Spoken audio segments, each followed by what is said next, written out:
Okay guys, andito na tayo ngayon sa harvestan namin ulit ng pinya. Kaya tara guys, punta natin. Ayan mga kasama ko. Tapos na? Nakuha mo na akong tubig. Ah, Galing kong bulok, galing kong suka. ha? Yung bulok, galing kong suka. Asan si Alan? Ganun pa. Andun ba? Punta sana umang. Nag-harvest ka na? Nandun yung susi sa ano? Lupa. Yung nalagyan ko sa may ilalim. Ay hindi lang muna, hintay na lang kita muna doon. Wala akong tubig. Oh. Wala akong tubig oh. Oh sige. Kita kanina eh, sabi kasi ni Jojo eh. Ah. Okay guys. Yun yung kasama ko. Oh. Ito. Oh, ito na yun guys oh. Yan. Ito na yung aanahan natin, haharbisan namin. Oh, guys. Oh. So.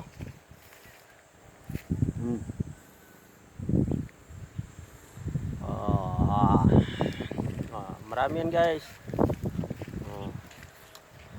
Marami ang haharbisan namin ng pinya. Yun yung kubo na ano namin. Lawak yan guys oh. Lawak yan. Yan. Oh. Diba? So.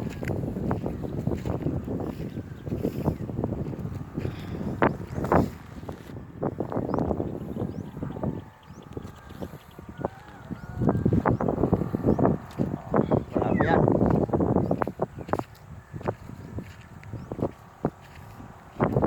Okay. Yan yung sinasabi ko sa isang video ko na pupunta ako rito at mag-harvest kami ng pinya.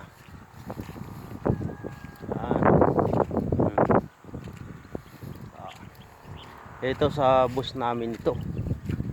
Mga pinya na to. Oh. Wow, ang sarap. Bah. Sarap ng pinya guys. Mga pardi. Ito ng pinya na haharvestin namin. Yan. Malawak yan guys. Yan. Dito hindi masyadong kita kasi medyo ano pa yung init. Doon oh. Yan. Diba? Puro mga ano yan guys, Del Monte pineapple. Oh. Yan. Ngayon pupunta tayo sa gitna.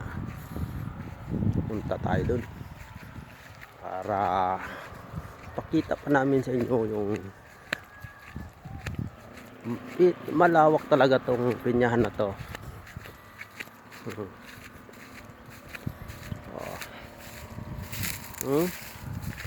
Okay, pupunta tayo sa gitna guys ha. Okay, dito na. Yan. Yan. Malawak to guys. Pinyahan na to. Oh, abot ko yan doon. Oh.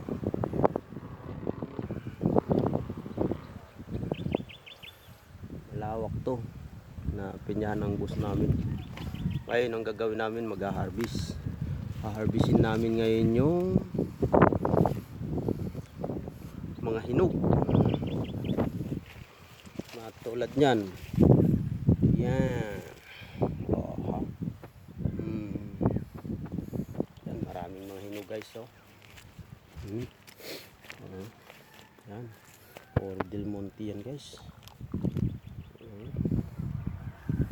Oh, dami yan.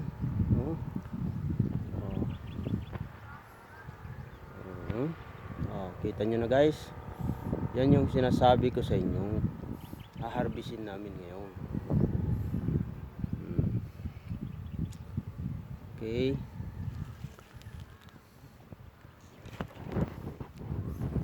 Okay. Kaya